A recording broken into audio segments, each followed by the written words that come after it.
Good morning na naman. Good morning ulit. Ako, tayo kakain ng pipino. Tanggalin ko lang yung ganyan. Kasi ayaw ko medyo mapait pag hindi ko tinanggalan. Yan. Both side. Both ends pala. Putulin ulit dito. Siyempre, kalahati lang ang gagamitin natin. Yan. Pwede naman kainin lahat. Ganyan kadami kahit maliit. Kahit ganyan lang kaliit, madami pag na-slice. So, yan.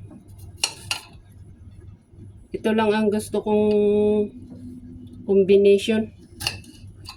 May kamatis dito sa ref. Ayaw kong lagyan. Ayaw kong maasim ngayon. Yan. Depende naman sa gusto nating hiwa. Pero ako, gusto ko yung ganitong hiwa. Oh. Ang dami. So, tapos hinog na yung aking avocado. Na over pa nga. Ayan. Pwede pa. Hindi pa nangingitim.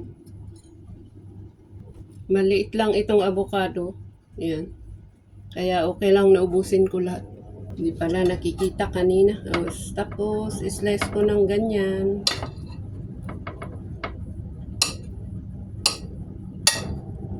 Pwede rin namang basta kainin. Pero, minsan lagyan ng style ba.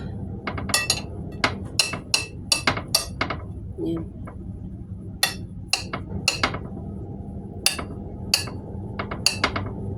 Yan. Tapos, paghalo-halion ko.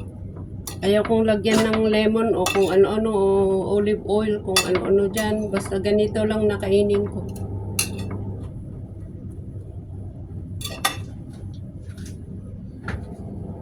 Kasi pag naglagay pa ako ng olive oil, edi lalong madagdagan yung okay na tong oil na makukuha ko dito sa avocado.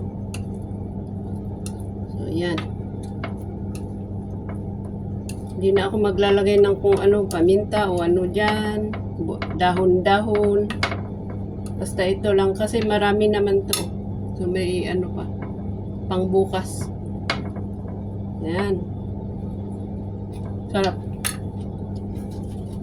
Pasalamat muna tayo. Tapos meron akong natirang tinapay kahapon. Saran, kalahating pulpaw, pineapple bread. Yan. Yan. Medyo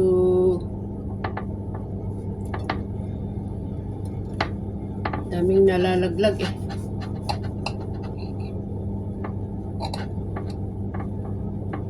Pero kung mabusog ako dito, edi isa lang makain ko nito. Yan. So, kain na po tayo. Maraming salamat sa panonood.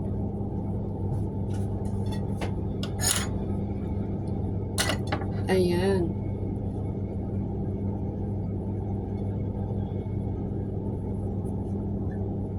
Half bread. Half bread. Half bread. That's it na po. Ganito ang almusal ko ngayon. Masarap siya. Pero maganda, hindi mo nainom ng kape. Para hindi masira yung benefit